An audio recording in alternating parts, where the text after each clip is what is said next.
Somewhere high above the clouds, in a landscape carved by time and isolation, lives a kind of wildlife found nowhere else on Earth.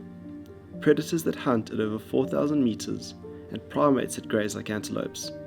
Species shaped not by abundance, but by survival. Ethiopia is not just another safari destination. It is one of the last strongholds for some of Africa's most specialized and most fragile wildlife. On this journey, ORYX tour leader Dale Morris and myself, alongside a group of amazing guests, set out to explore two of Ethiopia's great wildernesses, Bale Mountains National Park and Simien Mountains National Park. And what we experienced was far more than just sightings. It was a reminder of how rare, how vulnerable, and how urgent these places truly are. After an overnight stay in Addis Ababa, we flew south to the town of Robe, our gateway into Bale Mountains National Park. We checked into our hotel, dropped our bags, and wasted no time in heading out to the gassy grasslands for our first afternoon out in the field. The slowland region of Bale immediately gave us our first taste of Ethiopia's unique wildlife, as we explored on foot, moving slowly through the grasslands, and were rewarded almost immediately. Herds of mountain nyala, one of Ethiopia's most iconic endemics, moved gracefully through the open landscape. We also encountered Menelik's bushbuck, another Ethiopian endemic, alongside warthogs, reedbuck, and a striping troop of colobus monkeys. And eventually we settled in for lunch beneath the sprawling canopy overlooking the rolling grasslands below. A quiet but grounding moment to observe where we were and what lay ahead. The following morning we left early and drove deeper into Bale Mountains National Park, heading for the Webb Valley, one of the key strongholds for the Ethiopian wolf. The Ethiopian wolf is Africa's most endangered carnivore, with fewer than 500 individuals remaining found nowhere else on Earth. They're incredibly specialized hunters, relying almost solely on giant mole rats and grass rats, and this makes them incredibly vulnerable to habitat loss and disease. And as is often with the case with wildlife, the day started slowly. But with patience, tracking, and persistence, we were rewarded with a brief but meaningful sighting. Two wolves patrolling their territory, moving with purpose through the highland grasslands. Although the sightings were limited that day, the scenery more than compensated. The valley was alive with birds of prey, drawn by the abundance of rodents below, and the photographic opportunities extended far beyond our primary target.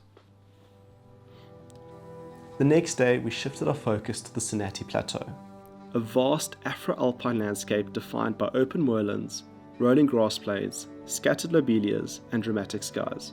This is classic Ethiopian wolf habitat, expansive, exposed, and alive with movement beneath the grass. And here our luck changed.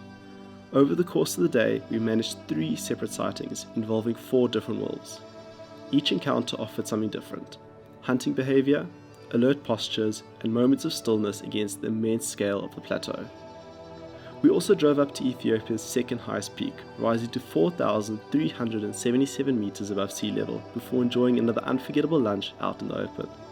The afternoon, however, was dedicated to Ethiopia's endemic birdlife, such as blue-winged geese, thick-billed ravens, and spot-fronted lapwings, before heading back as the light faded. For our final full day in Bale, we returned to the Sinati Plateau, but with a twist. Understanding the wolves' daily routine was key. They greet at sunrise, patrol through the morning, and then shift into hunting mode from late morning through to the afternoon.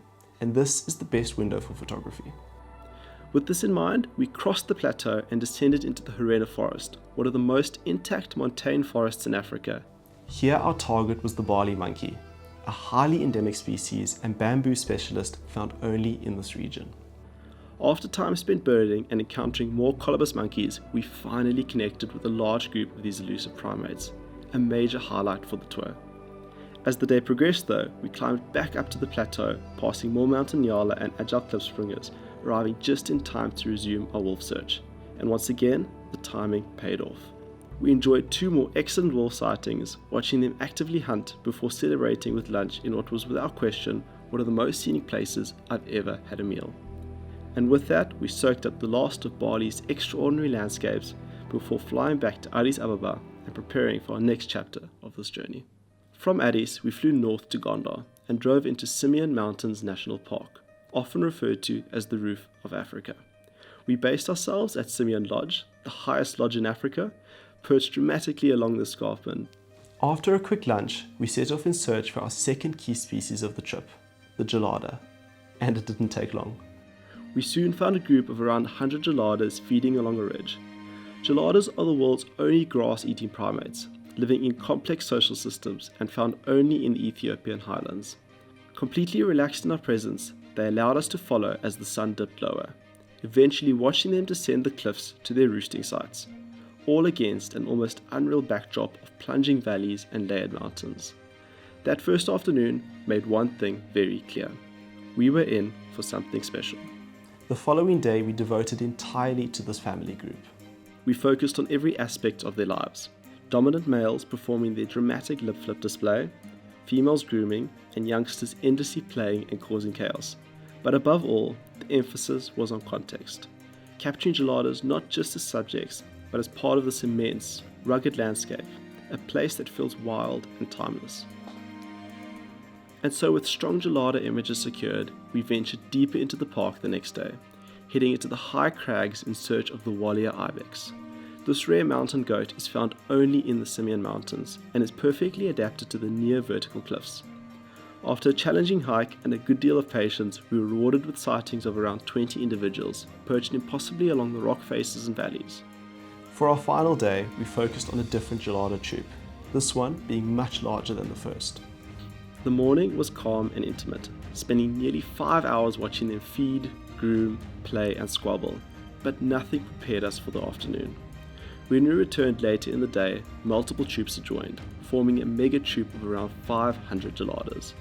We followed them as they moved through the indigenous forest towards their roosting cliffs. The sound was overwhelming and the experience was humbling. They flowed around us, completely unfazed, allowing us to walk among them as they emerged into the open and made their way home. It was one of those moments that will stay with you forever.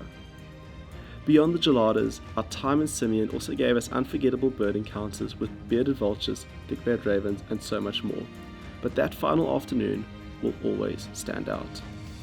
For our last night, we returned to Gondar and explored this ancient city, learning about its deep history and cultural significance, a fitting end to a journey that felt both wild and timeless. Ethiopia's wildlife exists on a knife edge. Every species we encountered survives because these landscapes still exist, and because for now, they remain protected. But that window is fragile. This journey was not just about photography or ticking species off a list. It was about witnessing something that may not always be here. Landscapes and animals that depend on careful stewardship, respect and presence. If Ethiopia has taught us anything, it's this. The wild still exists, in extraordinary forms, but the time to see it, to value it, and to protect it is now.